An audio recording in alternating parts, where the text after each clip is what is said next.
दोस्तों, हम सभी की लाइफ में अपने खुद का नाम बहुत ज़्यादा इम्पोर्टेंट रोल प्ले करता है।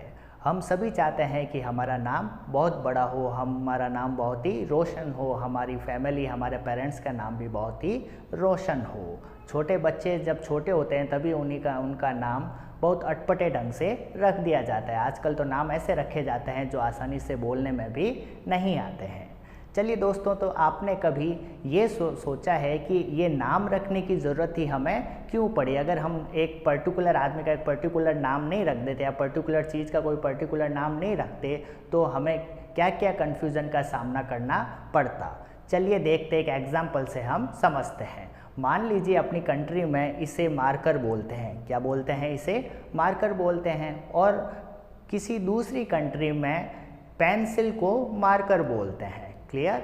अब मैं अगर उस कंट्री में गया और मैंने दुकान वाले को बोला कि मुझे मार्कर दीजिए, तो वो मुझे ये चीज़ नहीं दे के क्या दे देगा? पेंसिल दे देगा। और उस पेंसिल से तो बोर्ड पर लिखा नहीं जा सकता। तो मुझे चाहिए तो था ये, लेकिन मुझे मिल क्या जाएगी? पेंसिल मिल जाएगी। तो इस तरीके से बहुत सारी कन्फ्यूज़न का सामना करना पड़ेगा मुझे भी, और उस दुकानदार को भी कन्फ्यूज़न का सामना करना पड़ेगा। तो इस टाइप की कन्फ्यूज़न ना हो, ये तभी संभव है, तभी पॉसिबल है जब किसी पर्टिकुलर चीज़ का नाम ऐसा रखा जाए जो सभी देश के लोग माने, सभी जगह उसी नाम से उस चीज़ को जाना जाए। अगर यहाँ पे इसे मार्कर बोलते हैं तो वहाँ पे भी अगर उसको मार्कर बोलेंगे तो जैसे ही मैं वहाँ जाऊँगा, मैं बोलूँगा मार्कर दो, तो वो मुझे ये चीज़ दे देगा। तो सारा कन्फ्यूज़न क्या हो जाएगा? क्लियर हो जाएगा। इस तरीके से आपने देखा कि किसी भी पर्टिकुलर चीज़, किसी पर्टिकुलर ऑब्जेक्ट या आदमी का नाम रखना बहुत ही ज़रूरी है।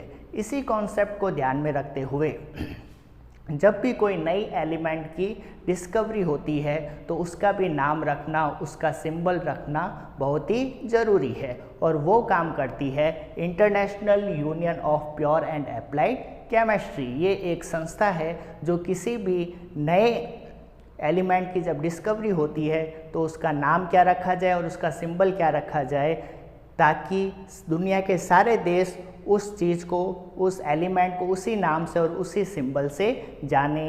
ये काम कौन करती है? IUPAC, international union of pure and applied chemistry. ये जो नाम और सिंबल रखेगी उसको सारी दुनिया के जो भी देश हैं, वो सभी साइंटिस्ट, सभी स्टूडेंट और सभी लोग उस सिंबल और उस नाम को मानेंगे, ताकि ये मार्कर वाला कन्फ्यूज़न वहाँ पे ना हो सके। क्लियर? अब जब भी IUPAC किसी एलिमेंट का नाम रखती है, सिंबल रखती है, तो आपको क्या ध्यान रखना है? ये इसने कुछ रूल्स बनाए हैं। उस रूल्स के आधार पर ये क्या करती है? उनका नाम या सिंबल रखती है। तो सिंबल रखने में क्या ध्यान रखना है कि अगर किसी एलिमेंट में सिर्फ एक ही लेटर है तो वो एक लेटर हमेशा क्या होगा? कैपिटल होगा। और अगर किसी एलिमेंट के सिंबल में 2 लेटर हैं तो फर्स्ट हमेशा कैपिटल होगा और सेकंड हमेशा स्मॉल लेटर होगा। तो ये चीज़ आप हमेशा ध्यान रखिएगा। अगर एक ही लेटर है तो हमेशा कैपिटल, 2 है तो पहला कैपिटल और दूसरा स्मॉल। क्लियर? तो इन्हीं चीज़ों को ध्यान में रखते हुए ये कुछ एलिमेंट मैंने लिख दिए हैं, ये आपको याद होने चाहिए। देखिए इधर पहले अगर मैं बात करूं, इनके सिंबल भी याद होने चाहिए और इनके नाम भी आपको याद होने चाहिए। क्या है? Hydrogen, helium, lithium, beryllium, boron, carbon, nitrogen, oxygen, fluorine, neon. Sodium, अब सोडियम आप तो सोच रहे हो सोडियम की स्पेलिंग SODIUM, तो इसका सिंबल तो SO होना चाहिए। तो Na कैसे हुआ? तो क्या ध्यान रखना है? ये लैटिन वर्ड नेट्रियम से इसका नाम लिया गया है। सोडियम का लैटिन नाम क्या है? नेट्रियम। तो नेट्रियम से Na इसका सिंबल लिया गया है। Clear? Sodium, magnesium, aluminium, silicon, phosphorus, sulphur, chlorine, argon, potassium. वापस पोटेशियम PO से होना चाहिए, लेकिन ये लैटिन वर्ड केलियम से लिया गया है तो इसका सिंबल क्या हो जाएगा? K हो जाएगा। और 20 नंबर पे 20 पे क्या आता है? कैल्शियम। 21 पे scandium, titanium, vanadium, chromium, manganese, ferrous, iron. अब आयरन Fe क्यों लिया गया? वही लैटिन वर्ड के फेरम से लिया गया है तो इसका सिंबल क्या हो गया? Fe। कोबाल्ट, निकल, कॉपर और जिंक। तो ये 1 से 30 तक तो आपको याद होना ही चाहिए। 8th क्लास वालों के लिए तो 1 से लेकर 20 तक सफिशेंट है, लेकिन 9th-10th वालों के लिए 1 से लेकर 30 तक और कुछ अदर एलिमेंट्स है वो भी आपको याद होने चाहिए, उनका नाम और सिंबल आपको पता होना चाहिए ताकि आगे जाके आप कहीं भी अटके नहीं। यू यूरेनियम, पीबी लेड सीसा जिसको अपन बोलते हैं, एचजी मरकरी पारा, थर्मामीटर में पारा भरा जाता है जो कि गर्मी पाकर फैलता है तो अपन टेम्परेचर उससे नोट कर सकते हैं। SN tin, W tungsten, AG silver, AU gold और पीटी प्लेटिनम। तो कुछ ये भी आपको चीज़ें याद होनी चाहिए। क्लियर? अब इधर देखें। अब आपके मन में क्वेश्चन उठ रहा होगा कि ये मैंने पैर पर एच के पैर पर 1, इसके पैर पर 2, इसके पैर पर 3, ये ऐसे क्यों लिखा है? 1 से 30 तक, 1 से 30 तक लिखा है, तो ऐसे क्यों लिखा है? तो इस बात को समझने के लिए आपको समझना पड़ेगा रिप्रेजेंटेशन ऑफ एनी एलिमेंट। किसी एलिमेंट का हम रिप्रेजेंटेशन किस तरीके से करते हैं। देखिए इधर हम रिप्रेजेंटेशन करते हैं एक्स, जहाँ पे x क्या हो सकता है, इनमें से कोई भी एलिमेंट हो सकता है, और x के पैर पर हमेशा लिखते हैं z। z क्या होता है? Atomic number. और x यानी एलिमेंट के सर पर हमेशा अपन क्या लिखते हैं? a क्या होता है? एटॉमिक मास, या इसको एटॉमिक वेट भी कह सकते हैं और इसी को मास नंबर भी बोला जा सकता है। यानी कि एलिमेंट के पैर पर जो लिखा जाएगा वो होगा एटॉमिक नंबर और सिर पे लिखा जाएगा एटॉमिक मास या एटॉमिक वेट। कोई भारी चीज़ हमेशा सर पे उठाते हो ना, सर पे ढोते हो, तो सर पर हमेशा क्या आएगा? एटॉमिक मास या एटॉमिक वेट आएगा। आप इस तरीके से याद कर सकते हैं।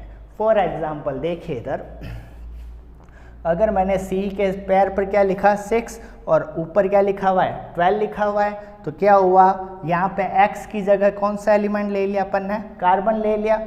और इसके पैर पर जो लिखा होगा वो Z होगा, और Z का मतलब क्या होगा? Atomic number. C के पैर पर 6 लिखा हुआ है, यानी इसका एटॉमिक नंबर क्या हो गया? 6। और C के सर पर क्या लिखा हुआ है? ऊपर 12। सर पे जो लिखा जाता है A, उसको अपन बोलते हैं एटॉमिक मास, यानी कार्बन का एटॉमिक मास क्या हो जाएगा? 12 हो जाएगा। तो क्या ये चीज़ आपके समझ में आई या नहीं आई? क्लियर? अब एटॉमिक नंबर तो 1 2 3 4 ये सिंपल है, 30 तक लिखना है, कुछ दिक्कत वाली बात है नहीं।